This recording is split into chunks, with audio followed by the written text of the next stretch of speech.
Hello everyone, I'm Mona and today I'm going to explain you the concept of paging in detail. But before that, let us understand what paging basically is and why do we need paging. But if you want to skip to the part where I have discussed the paging in detail, you can start watching from the time as shown on the screen. Suppose, let us assume that this is our main memory or the RAM, and these are the fixed partitions, are also called as frames, which are made in the main memory. Let's say each of size 3 KB, and obviously operating system has to occupy some amount of space in the RAM. Now these are the shaded portions which are already occupied by few of the processes. And these are the holes which are created by the processes that have left the main memory after being executed by the CPU. Now, if we use contiguous memory allocation, we have to put the processes as a whole. So this would limit the size of the processes. We can only accommodate processes of size less than or equal to 3 KB. Hence, this affects the degree of multi-programming as we cannot accommodate more number of processes and decreases the CPU efficiency. Now, if we go by something called as non-contiguous memory allocation, where the process is divided into partitions, paging, inverted paging, multi-level paging, segmentation, these are all the techniques under non-contiguous memory allocation. In paging, the process is divided into pages whose size is equal to the frame size of the main memory and is loaded into the main memory by the operating system. Suppose I say I have a process P1 of size 6 KB, and as we can see from here, the frame size of my main memory is 3 KB. So I divide this process size by my frame size, so that gives me number of pages that has to be made in the process P1. So we should have two pages, so P0, P1. Not to forget that each is of size 3 KB, as frame size is always equal to page size.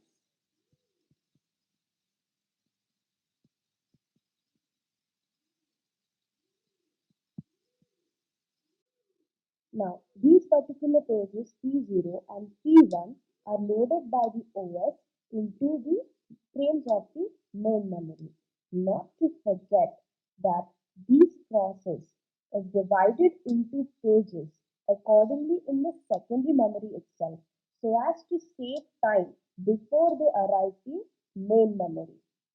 Now, when we divide these processes into pages, the OS accommodates them into available frames or replaces the already existing processes by few replacement algorithms like FIFO, first in first out, least recently used, most recently used, optimal, etc. So it is important to keep a record of the frame number where each of these pages are loaded.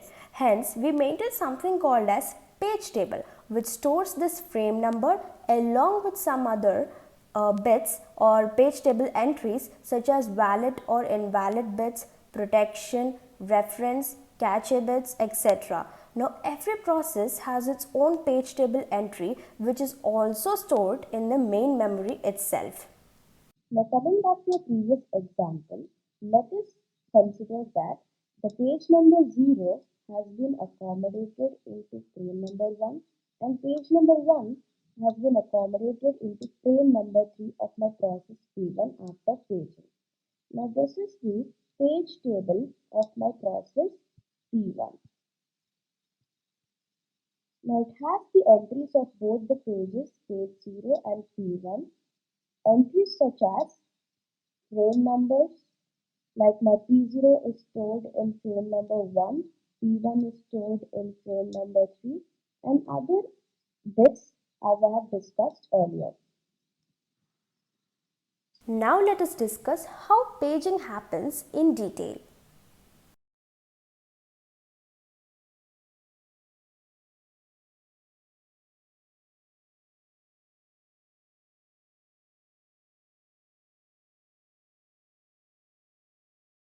So let us consider a process of size 8 bytes. As we know, byte is unit of memory. Generally, the CPU demands like a fifth byte, sixth byte, second byte, etc. from the data. So here I have a process P1 whose size is 8 bytes. So obviously, I need numbers from 0 to 7 to represent or elect each of these bytes.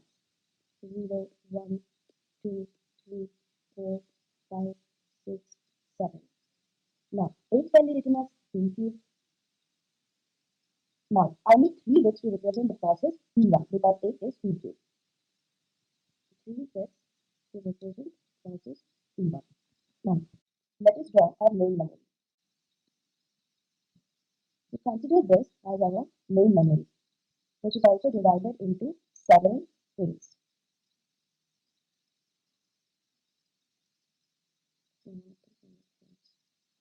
Okay. Now, let us consider that the size of the main memory is 32 bytes. Main memory size is 32 bytes. And you can also write that as 2 power 5. So you need 5 bits to represent the main memory or the data for all of these 32 bytes. In order to represent all of these 32 bytes, you need 5 bits as a whole. Now, the frame size is 2 bits. Sorry, frame size is 2 bytes. So in order to represent these 2 bytes, we need, of course, 2 by 1, so that is 1 bit. Now, how to get the number of frames? In order to get the number of frames, we have to divide the main memory size, 32 bytes, by the frame size, that is 2 bytes. So that gives me 16 number of frames. Now, in order to represent these 16 number of frames, we will of course 0 to 15 numbers, that is frame 0, frame 1, frame 2, frame 3, frame 4, frame 5, frame 6, frame 7, frame 8, and so on up to frame number 50. And there are 32 bytes. So since there are 2 bytes in each of the frames, 0, 1, 2, 3, 4, 5, 6, 7, 8, 9, 10, 11, 12, 13, 14. So the last byte is going to be a 30th and 31st byte. So there are 50 number of frames. So in order to represent the frame number, we need 16 times plus 2 power 4. So we need 4 bits to represent the frame number.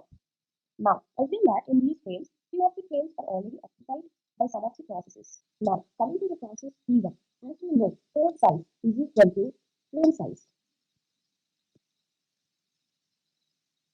Frame size is equal to frame size, that is equal to 2 bytes. So the number of pages in this process in which we're going to divide will be process size 8 bytes by the page size 2 bytes, which is 4 bytes. Sorry, 4 pages.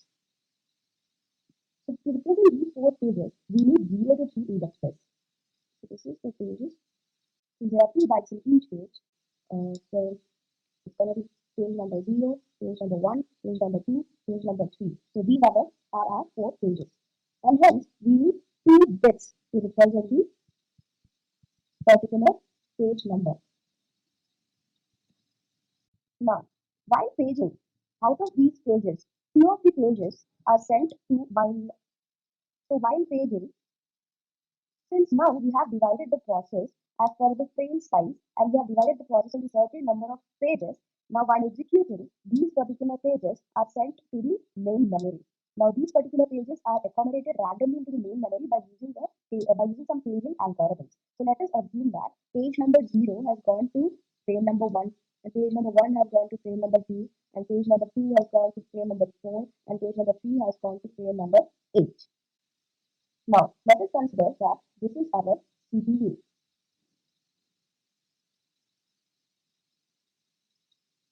And this is the page table of process P1. So what is the number of entries in the page table? Of course, the number of pages in the process. As we have discussed earlier, every process has its own particular page table. So these are the entries. Page number 0, 1, page number 2, and page number 3. And this page table consists of the frame numbers where each of these pages are stored. So page number 0 is stored in frame number 1, page number 1 in frame number 2, page number 2 in frame number 4, and page number 3 in frame number 8. Now, CPU is not aware of the paging being done. If it wants some data from the process P1, it simply demands, like I want fifth byte from process P1. But if fact now is fifth byte is in page 2.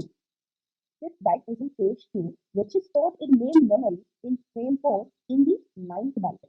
Since CPU is not aware of this fact that we have done paging, we have to convert this fifth byte to ninth byte and give it to the CPU so that it can access the data that it wants. Now, this file is converted into something called as logical address first. This is something called as logical address. Now, the size of the logical address space is equal to the process size. And what is the process size? 8 bytes. And we needed 3 bits to represent the bytes in this process. So hence we need 3 bits also to represent the logical address space. Now, type in the form of binary in 3 bits can be written as 1, 0, 1.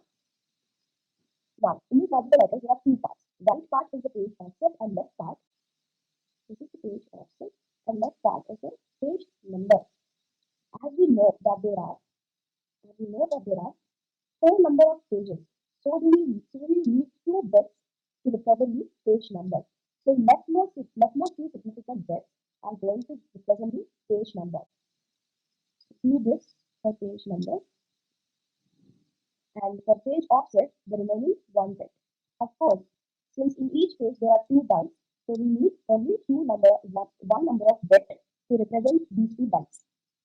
Now, 0 is to represent my page number and 1 is to represent my page offset. Now, here we want to access the first byte of page number 2. That is 4 is the 0th byte, 5th is the first byte of page number 2. So, this 10 is taken by the memory management unit and mapped to page number 2, because in decimal form 10 is 2. And this particular frame number 4 is taken by the memory management unit.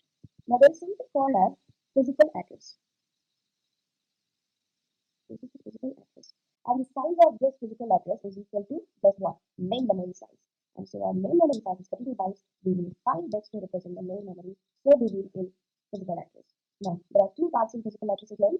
That is the frame number and the frame offset. Now, what is frame offset? Frame offset is always equal to page offset, because frame size is equal to page size. The data is not going to change. So, of course, it is going to be 1 bit required for frame offset. So 5 minus 1, 4 bits remaining for frame number. We can double check. The number of frames we have is 16. So we need 4 bits to represent this frame number. So 1 as same as a page offset is frame offset. And what is going to come in this 4 bits? My frame number that the MMU has selected. Frame number 4 in binary form in 4 digits will be written as 0, 1, 0, 0. So in all I have 5 bits. Now these 5 bits are converted into decimal form, which of course is going to give us 9. Hence, this 9 is understood by the CPU and goes to the memory management unit. This 9 is understood by the CPU and it goes to the main memory to access the 9th byte and get the data that it wants. Hence, the paging is completed here.